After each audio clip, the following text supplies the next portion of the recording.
Boa tarde, Bruno. Tudo bem com você? Boa tarde, Tony. Tudo bem? É um prazer falar com vocês e com toda a audiência. Oh, que bom, cara. Obrigado pela sua disposição, tá? De ceder um pouquinho do seu tempo. E ainda mais, fiquei curioso pra gente falar a respeito disso. Creio que os nossos ouvintes também estejam super curiosos pra saber o que é isso. Dia Nacional da Tontura. Como assim, cara? Como assim, né? A organização de otorrino, a Associação de Otorrino, há 4 anos vem organizando a Semana da Tontura e dia 22 de abril é comemorado o Dia Nacional da Tontura. E para que serve isso, né? Qual que é a importância disso? A importância é a gente saber diferenciar as tonturas, né? Conscientizar a população em geral. Nem tudo que roda é labirintite, então tudo que roda é alguma doença, um sintoma tontura. E a partir de cada tontura específico, a gente vai tentar chegar no melhor diagnóstico, no melhor tratamento para esse nosso paciente, né? Então, as terapias, as doenças vão desde quando soltam os cristais dentro do labirinto, até doenças do próprio ouvido, do próprio labirinto, né? E cada uma tem um tratamento específico. É importante a gente saber cada uma delas, né? Ter confiança no seu otorrino, no seu médico, para ele poder fazer o melhor diagnóstico e não sair tratando todo mundo igual, todo colocado num saco de gato ali e ser tratado de uma forma genérica, né? E ter um tratamento individualizado e personalizado para cada patologia, né? Então, essa que foi a iniciativa da Associação de Otorrino, né? Criar essa conscientização na população geral e também nos médicos, né? Certo. Tem tontura, o slogan desse ano é: não fique tonto, procure um otorrino. Não fique tonto, procure um otorrino? Isso. Bacana. E é bem isso, né? Quando a gente sente uma certa tontura, a primeira coisa que a gente pensa é que, tô fraco, eu vou comer. Tô fraco, deve ser café, né? E é muito fácil de confundir essas coisas, não é? Muito fácil, né? Então, se a gente fala assim, tô fraco, tô tonto, vou comer alguma coisa. Então tem que falar, tô tonto, é labirintite, vou tomar um remedinho da minha avó, da minha tia, tal, etc. Mas não, peraí, por que você tá tonto? Então vai desde coisas simples, um jejum prolongado, por exemplo, até doenças mais graves, por exemplo, uma arritmia cardíaca, né? Uma doença neurológica. Então a gente tem que saber exatamente com o que a gente está lidando, né? Sim. Então é muito importante essa conscientização. Opa, bacana. E creio que você deve receber vários pacientes, né, falando que se automedicou, não é? Assim como você disse, a receitinha da vovó. É ou não é? Com certeza. A automedicação ainda é muito comum no Brasil, né? Então, se funcionou para não é o que funciona para você, não é o que funciona para o outro, né? Então, a gente pega isso para tudo, para tonturas, para as dores em geral, para qualquer queixa, né? A gente pega essa automedicação que muitas vezes ela pode ser perigosa, né? Ela pode ser lesiva. O que eu costumo falar para os meus pacientes é o seguinte: a diferença do remédio e do veneno é a dose, né? Então, será que você está na dose certa? Será que, né, está se fazendo bem para você essa medicação? Ou ela está, às vezes, mascarando alguma coisa mais grave, ou ela está piorando o seu estado geral, sua doença de base, né? Então, é sempre importante ter uma avaliação correta, né, e séria sobre o seu problema. Bacana. Bom, para o ouvinte que está conectado agora, estamos falando com o Bruno Takegawa, otorrinolaringologista. E para você que quer fazer alguma pergunta, o WhatsApp tá liberado, tá? DDD é 11 96593 8295 e aí você participa aqui do nosso bate-papo. Bruno, primeira pergunta, tá? Quais os cuidados que devemos tomar com as crianças nessa estação agora do outono, que muda muito rápido, né, o clima? A criançada, né, os cuidados de higiene gerais são falados aí por todos os meios, né? Evitar se tossir, espirrar com o cotovelo na frente e tal, os cuidados que a gente já são bem propagados. Mas o cuidado específico nessa estação de ano é o seguinte: a criança não, qualquer pessoa em geral, produz mais secreção nasal no tempo mais frio, né? Então, a gente fala assim, que é um sistema vasomotor. Então, a gente produz mais secreção, seja coriza, ou seja outra secreção nasopulmonar, talvez, né? Então, produz mais secreção. Então, o que a gente orienta? Tem uma frequência maior de lavagem nasal, tá? Então, adulto, a gente vai lá e lava, mas às vezes criança não tem isso, criança não consegue falar se for muito pequenininha, né? A criança fica mais irritada, tal, às vezes para de brincar, para de comer, fala, opa, vamos ver essa criança. Dá uma lavada no nariz, às vezes precisa entrar com uma medicação, se é o caso, né? Então, ter esse cuidado, né? De sempre estar essa higiene com mais frequência no frio, né? Outra coisa também que acontece no frio é a propagação de doenças respiratórias, né? Sim. Então, no frio, o que a gente gosta? A gente gosta de ficar pertinho de quem a gente gosta, né? Então, a gente gosta de ficar perto e tal, e isso as doenças são mais facilmente transmissíveis, né? As doenças respiratórias, né? Vírus em geral e bactérias também. Né? Então... Sim, não, pode prosseguir. Depois eu faço outra pergunta. Pode falar. Ter esse cuidado ali do distanciamento tal, e tudo mais, que a gente já tem visto bastante aí ao longo de um ano e pouco, né? Que todo mundo tem que falar na TV e no rádio. E também e uma coisa que é um mito em parte, tá, Antônio? O gelado causa doença. Tá? E aí? Não. Não? O sorvete não vai te dar resfriado, tá? Não vai te dar amidalite, o seu suco gelado, o seu refrigerante, ele não vai te deixar doente, tá? Sim. Por quê? Não tem vírus, bactérias, nessas coisas a gente acredita, né? Coisa de vó, né? Coisa de vó, né? Então, mas fulano tomou e ficou doente. Às vezes pode ser uma coincidência, ou então que pode acontecer momentaneamente, se a gente consome algo frio, a gente diminui um pouco as nossas defesas. E se a gente não está com a imunidade legal, se a gente diminui um pouco as nossas defesas, que já está um pouco mais baixa, aí favorece a proliferação de vírus e bactérias, né? Então, por isso que eu falei que é um mito em parte. Sim, e agora que nós estamos usando também com maior frequência máscara, nesse tempo acaba também tendo secreção nasal. E aí sempre quando nós vamos ao banheiro tem um excesso, né, de força, um excesso de cuidados com o nariz. E aí você sente aquele ressecamento também. É importante fazer alguma inalação ou tem uma forma devida de fazer esse tipo de manipulação com a máscara e até mesmo higienização facial nossa com as narinas? Sim, uma ótima pergunta. Saiu um trabalho recentemente mostrando que o uso da máscara aumenta pouca coisa a temperatura facial. E esse pouco aumenta assim, o ressecamento da mucosa respiratória, né? Então, ter o hábito mesmo de andar com o seu puffzinho de soro fisiológico no bolso, na bolsa, né? Então, tá tranquilo? Vai no banheiro sozinho, tira um pouquinho a máscara, higieniza esse nariz, hidrata ele um pouco com o soro fisiológico, né? Toma uma água, tem uma hidratação melhor, às vezes um gargarejo pode ajudar também, então ter sempre esse cuidado aí com a hidratação, tanto né, hidratação, tomar água mesmo, e a hidratação nasal com soro fisiológico que ajuda bastante, né? Em alguns casos, então um ressecamento às vezes mais crônico tal, a gente acaba lançando mão de alguns remédios que a gente passa a entrada do nariz tal e tudo mais, mas é sempre com a indicação correta, né? Então a gente tem formulações semelhantes a soro em forma de gel, que ele fica mais tempo grudado ali dentro do nariz, né? Ele garante uma maior hidratação, né? Então a gente tem sempre esse cuidado ali, né, com a hidratação em tempos secos, em tempos frios e com o uso da máscara também. Então sempre andar com o seu sorinho fisiológico a tiracolo. Tá. Agora, é mito ou de fato funciona? Quando eu era pequeno, a minha mãe, ela passava Vick, né, quando eu estava iniciando uma gripe ou estava com as narinas tapadas, né? E aí se passava Vick bem próximo do nariz e você ficava inalando, né, aquele cheiro. Chegava até a queimar um pouco aqui, assim, a parte de cima do bigode, né? É mito ou funciona? Mito em parte também. Ele não melhora gripes, resfriados, nada do tipo, ele não vai alterar a evolução natural da doença. É isso. Então, se você está doente com um vírus, com uma bactéria, você vai continuar independente do Vick, eucalipto, cânfora, etc., né? Não vai alterar em nada a sua doença. Mas ele realmente provoca essa sensação de alívio, tá? Se você passa próximo às narinas ou no peito, ele dá essa sensação, esse bem-estar, né? Por uma estimulação de nervos dentro do nariz e tudo mais, que promove esse alívio temporário.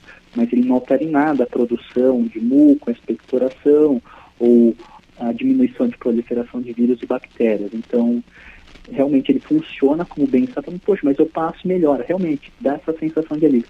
Mas se você vai ficar 3 dias doente, né, com resfriado, por exemplo, se você vai ficar 3 dias doente, vai ficar com, sem ou apesar do VIC, né? Não tem jeito, entendi. Tá certo. Então, tem que esperar mesmo o nosso corpo dar conta do recado, né? Agora, para quem tem criança pequena em casa, né? E aí vira e mexe, acaba saindo, principalmente quem mora em condomínio, né? As crianças têm mais liberdade para sair pro parquinho ou sair nas partes comuns, nas áreas comuns, né? E com esse friozinho acaba tomando aí um choque térmico e a criançada volta com dor no ouvido. Isso é sinal do quê? Quais os cuidados que devem tomar? Isso é uma pergunta interessante, tá? Então a gente precisa examinar, entender o porquê ficou com essa dor no ouvido nesse choque térmico, né? Então, quando a gente tem esse choque térmico, a gente tem uma estrutura no nariz que ele responde muito a essa mudança de temperatura. E essa estrutura do nariz, ela está em íntimo contato com a comunicação entre o nariz e o ouvido, que a gente chama de tuba auditiva. Sim. Tá? Então, quando a gente está em um lugar quente, essa estrutura, que a gente chama de corneta ou concha, ela é um pouquinho menor. Se a gente vai para um lugar frio, ela precisa aumentar de tamanho. Por que ela aumenta? Para o ar que chega no nosso pulmão ser um ar mais aquecido, um ar mais úmido. Então ele é como se fosse uma barreira, essa nossa estrutura, né? Cornetas ou conchas. E às vezes se ela aumenta muito de tamanho, o ouvido, né, da criança, às vezes a criança tem uma adenoide, né, que é a carne esponjosa, alguma coisa que dificulta essa ventilação, essa comunicação entre ouvido e nariz. Então acaba gerando uma pressão negativa algumas vezes, tá? Sim. Então, sabe quando a gente desce a serra e sente aquela pressão, aquela dor, né? Às vezes a criança pode experimentar algo parecido, né? Então precisa ver direitinho. Às vezes a criança já tem um problema crônico no ouvido e isso só agudiza. Então é importante a gente dar uma avaliadinha e ver, poxa, é um ouvido saudável? Não, já é um ouvido doente, já é um ouvido sofrido, já. Então tem que tomar mais cuidado, às vezes usar uma medicação, em alguns casos até cirurgia, né? É necessário. Então cada caso ali a gente tem que sempre individualizar, né? A medicina está cada vez mais personalizada e individualizada, né? Sim. Pensando nisso, então, poxa, por que será que teve esse choque? Será que é só o aumento do corneto, né? Ou será que já é um ouvido doente? Será que tem uma carne esponjosa essa criança? Tem uma hipertrofia de adenoide, né? Será que não tem algum outro problema que a gente não está conseguindo enxergar? Então, tudo isso aí varia também. Ou às vezes a criança não tem nada, e tem só uma sensibilidade mesmo da pele do ouvido. Né? Então, o ar frio bate no ouvido e dá aquele, tipo um choque, assim, né? Tem nervos dentro na pele do ouvido que quando chega esse vento mais frio, a gente tem essa sensibilidade aumentada, né? Então, pode acontecer isso também, né? Então, sim. Um monte de coisa que pode acontecer com simples sintomas que é dor de ouvido, né? Sim. Nossa, incomoda muito, né? muito. Uma das principais queixas das crianças no inverno aqui com a gente. Certo. Creio que os otorrinos, né, os profissionais otorrinos são mais conhecidos pela carne esponjosa das pessoas que acabam tendo uma grande dificuldade de dormir. E aí ronca muito, né? Quais outras soluções que o otorrino atua também? A especialidade otorrinolaringologia é uma grande especialidade, né?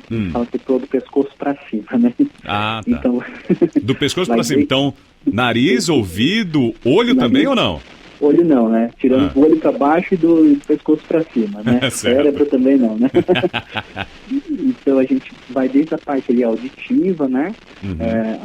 Problemas de audição, problemas de tontura, zumbido, cera de ouvido, otites em geral, problemas de nariz, né, desvio de septo, a parte estética também o otorrino atua, a parte de respiratórias, a parte alérgica, de rinite, carne esponjosa, né, hipertrofia de adenoide, problemas de boca, né, que a gente às vezes acaba atuando, doenças de língua algumas vezes, amígdalas, né, infecções de repetição, problemas com a voz, deglutição. Então, tudo isso é a área do otorrino, né? A gente ajuda uma coisa bem ampla, assim, e dentro do otorrino, cada um ali tem a sua especialidade e cada um como otorrino geral você consegue acompanhar e tratar tudo, mas às vezes você tem uma subespecialização ali que você é mais direcionado, às vezes uma coisa que você gosta de estudar mais, né? Então, que nem aquela coisa da medicina cada vez mais personalizada, né? Cada vez mais individualizada. Então, a área de otorrino é bem ampla assim que a gente consegue atuar, né? Bacana. E pouco conhecido, né? Só mesmo quando um clínico geral acaba indicando, né? Pois é, muitas vezes aqui acompanho pacientes adultos, olá, bom dia, tudo bem? Primeira vez aqui comigo, nossa, doutor, primeira vez com otorrino, poxa vida, sério? Pois é. Pois é. Olha só, tem uma participação aqui de um ouvinte, a Marina Silva, ela é daqui da região de Mauá.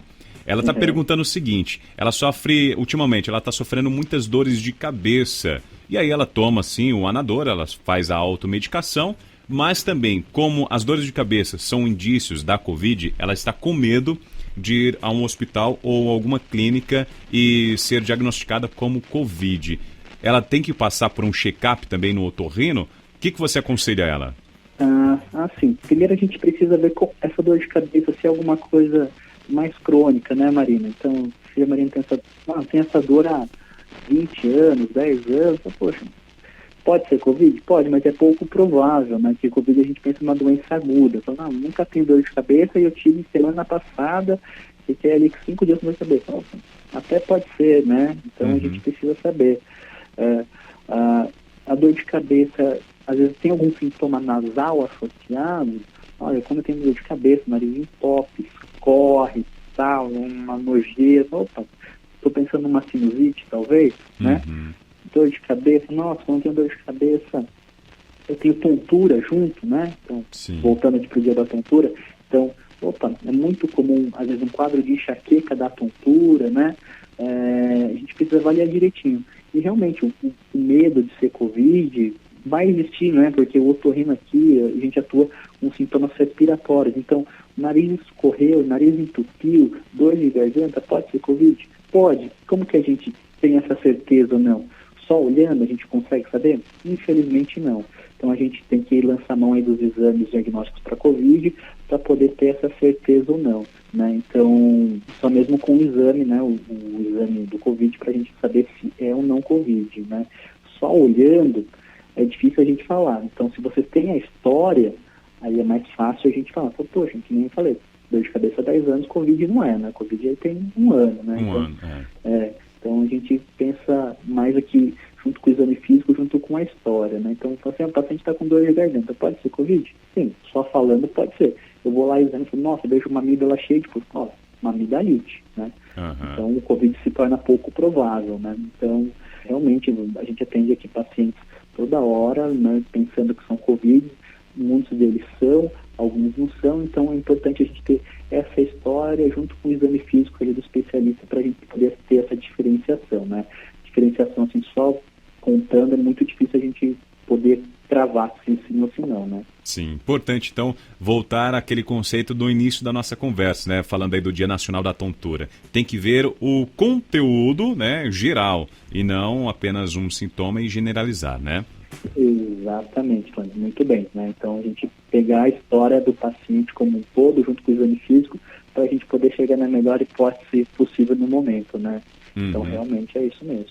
Bacana. Bruno, nosso bate-papo que está quase acabando, tá? Só orientando aos nossos ouvintes, para quem perdeu o início da conversa, depois será editado esse conteúdo e terá exposto, então, na nossa página do YouTube, como Rádio Energia Mix, e aí vai estar em formato de podcast, tá? Bruno, para a gente finalizar, a última pergunta aqui. Quem tem insônia, né? Tem muita dificuldade de dormir, enfim, o que um otorrino pode ajudar, então? Dentro do otorrino, que eu esqueci até de mencionar, a gente tem uma especialidade no otorrino que é medicina do sono. Então, um otorrino ele pode se especializar na medicina do sono e a partir dos diversos transtornos do sono, né, que tem a insônia nela. Então, falando especificamente da insônia, como que a gente atua? Primeiro com diagnóstico, né, fazer realmente será que é uma insônia mesmo ou é uma dificuldade para iniciar o sono? Qual que é um despertar muito precoce, são despertares recorrentes, então a gente saber exatamente o que é. Como que a gente atua de uma maneira bem geral assim, né? Então, higiene do sono, tá, Tony? Então, a gente orienta para todos os pacientes, higiene do sono. Para todos os pacientes, para a população em geral. O que é essa higiene do sono? Então, assim, vou falar para você, para os ouvintes, igual eu falaria para um paciente que estivesse sentado aqui comigo, tá? Ó, o senhor vai fazer o seguinte, dormir e acordar sempre num horário mais ou menos próximo, tá? Sim. Evitar muita desregragem aí dos horários, tá? Quarto tem que ser escuro e silencioso, tá? Não é para ficar com celular, não é para ficar com tablet, TV, nada, né? Então, ser o quarto mais agradável possível, tá? Eu falo assim, o quarto é para dormir e para namorar. Assistir TV na sala, estudar em outro, pode ser na sala ou em outro ambiente, trabalhar no escritório, mas o quarto é para dormir. Certo. Tá? O quarto, então, você tornar o quarto mais agradável possível, tá? Fazer uma atividade física regular, né? Pelo menos ali 3 vezes na semana, e não fazer uma atividade física extenuante à noite, tá? Não fazer alimentações copiosas à noite, alimentações grandes pratos, grandes banquetes à noite também prejudica, né? A gente iniciar o sono, manter esse sono, evitar estimulantes, né? Sejam remédios estimulantes ou alimentos estimulantes como a cafeína, por exemplo, energéticos, etc., né? Sim. Eles vão atrapalhar bastante, né? Então, tudo isso ali são orientações mais básicas, né? Então, a gente acaba vendo, puxa, será que esse paciente também tem um distúrbio de ronco, né? Será que é um paciente que ronca, que tem apneia, né? Será que, junto com essa insônia, tem um transtorno aí de ansiedade, que às vezes a gente precisa trazer um psicoterapeuta, um psiquiatra para trabalhar junto com a gente, né? Então, tudo isso ali a gente vai tentando encaixar o nosso paciente no melhor diagnóstico possível, né? Para o final do dia ele poder ter uma noite agradável de sono. Legal. Bom, creio que isso vai ajudar em muito, né? Tá certo. Bruno, obrigado, tá, pela sua colaboração. Antes de nós finalizarmos, por gentileza, pode expor sim o seu contato para quem gostou do bate-papo e quer fazer perguntas mais a fundo, né? No caso, entrar em contato com a sua clínica ou com o senhor. Qual é o contato e as redes sociais? Legal, Tony. Obrigado pelo espaço. Eu trabalho na clínica Rinomed, né? Que é uma clínica aqui associada ao Hospital Brasil em Santo André, né? Então, quem quiser marcar uma consulta, tirar dúvidas, estou aqui à disposição.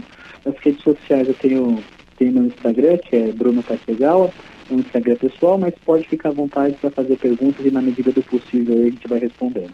Legal, tá? Então, no Instagram, Bruno Takegawa, certo? Takegawa, tudo junto, isso. Tudo junto. E como é que se escreve Takegawa? Com K e W? Isso. Takegawa. Pronto. Aí, agora o pessoal vai te achar. Agora acha. Tá certo, Bruno. Obrigado, tá? Ótima tarde pra você e feliz Dia Nacional da Tontura. Muito obrigado, Tony. Agradeço pelo espaço aí e mais um divulgador aí do Dia Nacional da Tontura e qualquer coisa estou à disposição. Show, obrigado. Continue ligadinho também. Valeu. Obrigado, valeu, tchau, tchau. 4h04 para você que tá ligadinho conosco. Tá aí, ó. Rolou esse bate-papo super agradável com o especialista otorrinolaringologista Bruno Takegawa. Então, ó, fica ligado. Continua ligadinho.